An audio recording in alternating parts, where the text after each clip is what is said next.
जय गुरु गोरखनाथ। ओम नमः शिवाय। मैं किस्मत नाथ। मेरे पास बहुत सी कॉल आती है लोगों की, ये कहते हैं कि हमारी जॉब नहीं लग पा रही।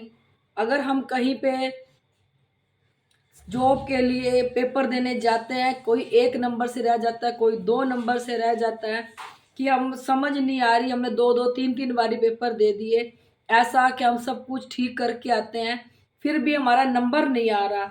क्यों नहीं पड़ रहा नंबर, हमें ये बताओ। हम कहीं जॉब के लिए भी जाते हैं तो हमारी जॉब नहीं लग रही, हमारे पास कोई भी काम काज नहीं है, हम बहुत ज़्यादा परेशान हो चुके हैं।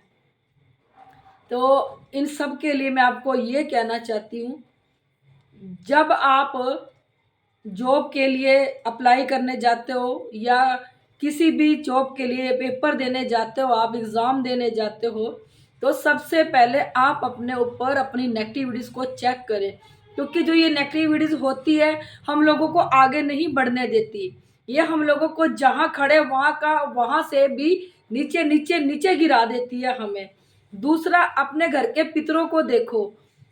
अगर हमारे घर के पितर ही मजबूत नहीं है तो हमें रास्ता कहाँ से मिलेगा। अपने घर के कुल देवी देवताओं को देखो, ये देखो कि ये बंधन में तो नहीं है, और बंधन में अगर नहीं है तो अपने कुल देवी देवताओं को मानो, उनके नाम का दिया जगाओ, अपने पितरों के नाम का दिया जगाओ, कर्म करो। क्योंकि कलयुग है, कर्मों का युग है। कईयों के पास पिछले जन्म के कर्म होते हैं, वो कर्म उनके आगे आ जाते हैं और उनको जॉब लग जाती है। कईयों के पास पिछले जन्म का कोई भी कर्म नहीं होता और इस जन्म में वो अपने कर्म बनाए, अपने कुल देवी देवता का दिया जगाए। देखो, कुछ लोग क्या है, अपने कुल देवी देवता को तो मानते नहीं है, वो किसी भी देवी देवताओं की पूजा करनी शुरू कर देते हैं। जब तक हम अपने घर के कुल देवी देवता को नहीं मानेंगे तो हम जिस भी इष्ट की पूजा करेंगे वो हमें नहीं लगेगी। क्योंकि अपने घर के कुल देवी देवता भी जाके हमारे इष्ट को यही कहेंगे कि जब तक ये मुझे नहीं पूजेंगे, जब तक मुझे ही आगे लेके नहीं चलेंगे तो वो किसी की सेवा संपूर्ण नहीं होगी। अपने घर के कुल देवी देवताओं को पूजो, अपने पितरों को पूजो, उसके बाद तुम कोई इष्ट बनाओ, इष्ट बना के अपने इष्ट को पूजो। इष्ट आप किसी को भी बना सकते हो, जिसको भी आप मानना चाहो उसको बना सकते हो। कईयों को देखो अपने कुल के देवी देवताओं को नहीं पता। कई मेरे से पूछते हैं कि मुझे हमें बताओ कि हमारे कुल के देवी देवता कौन है। ये तो देखो हम लोग नहीं बता सकते, हम सिर्फ पितरों के बारे में बता सकते हैं कि तुम्हारे घर में कितने पितर हैं। कुल देवी देवता के बारे में नहीं, वो तो तुमने खुद ही पता लगाना है। अपने घर में कुल देवी देवता का दिया जगाओ, ये कह के जगाओ है मेरे कुल के जो भी देवी देवता है, मैं आपके नाम का दिया जगा रहा हूँ, इसे स्वीकार करो और स्वीकार करो। उसके बाद 1.25 महीने की आपने कंटिन्यू जोत जगानी है। 1.25 महीने बाद आप लोगों को स्वप्न में आके ये पता लग जाएगा कि आपके घर के कुल के देवी देवता कौन है। फिर आप अपना कर्म करो आगे बढ़ने के लिए, क्योंकि जब तक हम कोई कर्म नहीं करेंगे हम आगे नहीं बढ़ पाएंगे। क्योंकि बिना कर्म करे, ये कलयुग है, जब तक कलयुग में हम कोई कर्म नहीं करेंगे हम आगे नहीं बढ़ पाएंगे। जब तक हमारे पास कर्म है, जब तक हमारे पास कर्म है, हमारा हर कार्य बनता जाएगा। जब हमारे पास कर्म ही नहीं होंगे तो हमारा कोई भी कार्य नहीं बनेगा। सबसे पहले अपनी नेगेटिविटीज को चेक करवा के आपने चलना है। दूसरा, अपने घर के पितरों को देखना है, अपने घर के कुल देवी देवताओं को देखना है, उनके नाम का दान करते रहो। पितरों के नाम का संडे संडे आप जो भी कुछ देना चाहते हो संडे को पितरों के नाम का कह के आप बांट सकते हो। जो भी आपकी श्रद्धा है, आप संडे को पुण्य दान कर दो उनके नाम का। घर में अपने कुल देवी देवताओं के नाम का दीपक जगाओ, क्योंकि यही तुम्हें आगे लेके जाएंगे। जब तक हम अपने घर के कुल के देवी देवता पितरों को नहीं पूजेंगे तो आप कहीं भी जाके अपना नंबर लगाने की कोशिश कर लो या जॉब के लिए कर लो तो आप आगे नहीं बढ़ पाओगे। क्योंकि आज के युग में मेरे पास इतने कॉल्स आते हैं कि हमें जॉब नहीं लग रही, हमारा कारोबार नहीं आगे बढ़ रहा, हम बहुत परेशान हो चुके हैं। हम क्या करें इसके लिए कि हमें हमें काम भी मिल जाए, हमारा कारोबार भी मिल जाए, जिस भी जॉब के लिए वो जाते हैं वो जॉब भी मिल जाए। क्योंकि इससे इससे सबके बंधन हो जाते हैं। अगर आपने इन लोगों को आगे रख के चलोगे तो देखो आपकी जॉब भी लग जाएगी, जिस भी चीज के लिए आप जा रहे हो आपका कार्य भी बन जाएगा, आपके पास कर्म भी होने चाहिए। क्योंकि कर्म बहुत जरूरी है कल युग में, क्योंकि कल युग में शक्तियां नहीं चलती, सिर्फ कर्म चलते हैं। ये कर्मों का युग है, कलयुग है। अपना कर्म कमाओ आगे बढ़ने के लिए। जितना भी आप कर्म करोगे, ज्यादा से ज्यादा कर्म करोगे, उतना आप आगे बढ़ते चले जाओगे, क्योंकि परमात्मा भी देखता है कि इस बच्चे ने इतना कर्म किया है, कर्मों के हिसाब से ही वो देता है। आप सोचो कि आप दुकान पे, आपको पसंद आ गई 100 रुपए की चीज और आपकी जेब में 50 रुपए है, तो दुकानदार आपको 100 रुपए की चीज नहीं देगा, क्योंकि जब तक हमारे पास कर्म ही नहीं होंगे।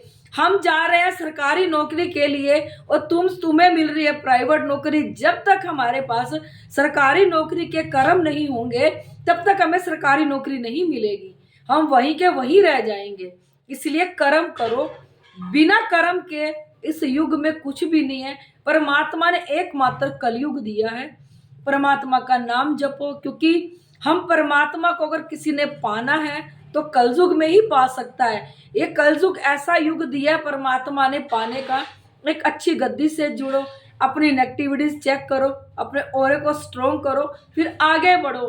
देखो फिर तुम्हें कोई रोक भी पाए तो ये सब चीजें आप लोग कर लो, तो देखो बुलंदियां भी आपके पांव छुएगी, आप आगे से बढ़ते जाओगे और एक दिन ऐसी जगह पे जाके बैठ जाओगे, अब खुद याद करोगे कि हाँ मैंने कोई कर्म कमाया था जिसकी वजह से आज मैं इस जगह पे आके बैठ गया हूँ।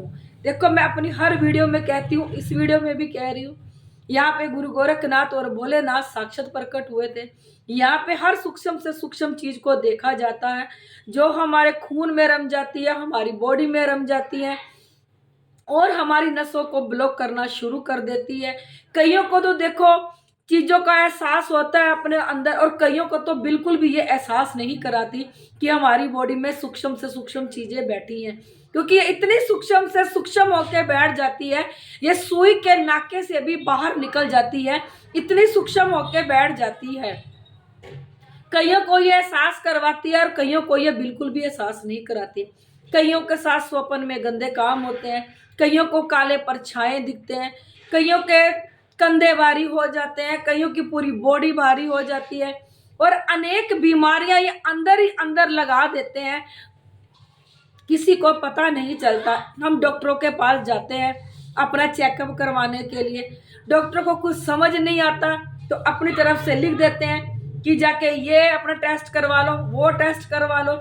जब हमारे टेस्ट भी नॉर्मल आते हैं तो हमारे कुछ भी समझ नहीं आता क्या करे क्या नहीं करे, क्योंकि जब तक ये हमारी बॉडी में सूक्ष्म चीजें हैं, ये तब तक हमारा शरीर नहीं है। हम अगर दवाई भी खाएंगे ना, अगर मान लो हमें कोई बीमारी भी है तो हम उसकी दवाई भी खाएंगे ना, तो वो दवाई हमें नहीं लगेगी। जो हमारी बॉडी के अंदर सूक्ष्म चीजें बैठी है ना, वो खाएंगी उस दवाई को। फिर आप लोग कहोगे इस डॉक्टर के पास गए थे दवाई लेने के लिए, हमें आराम नहीं आया। आराम कैसे आएगा जब आपकी दवाई आपके अंदर वो नेगेटिविटीज ही खा रही है, तो आराम नहीं आएगा।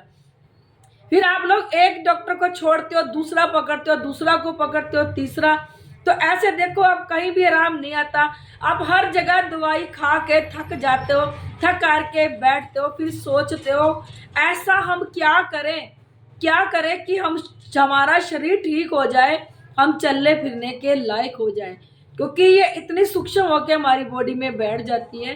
कईयों के देखो गुर्दे खराब कर देती है, कईयों को अटैक कर देती है, कईयों का लीवर डैमेज कर देती है, कईयों को पथरी कर देती है, काला पीलिया, ये जितनी भी बीमारियां हैं ये लोग अपनी बॉडी में लगा देते हैं। कुछ लोग तो जिस बीमारी से मरे होते हैं, बाद में वो बीमारी उनकी आत्मा के साथ जाती है।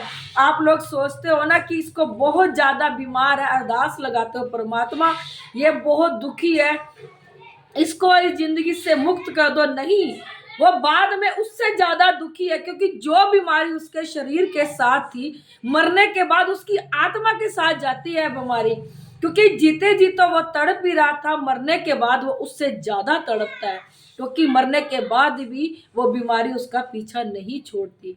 इसलिए परमात्मा का जाप करो, क्योंकि जीते जी भी कोई गति नहीं है और मरने के बाद भी कोई गति नहीं है। अच्छे कर्म करो ताकि हमें कोई अच्छी जूनी मिले, हम ये भूत प्रेतों की जूनियों में घूमते ना रह जाएं।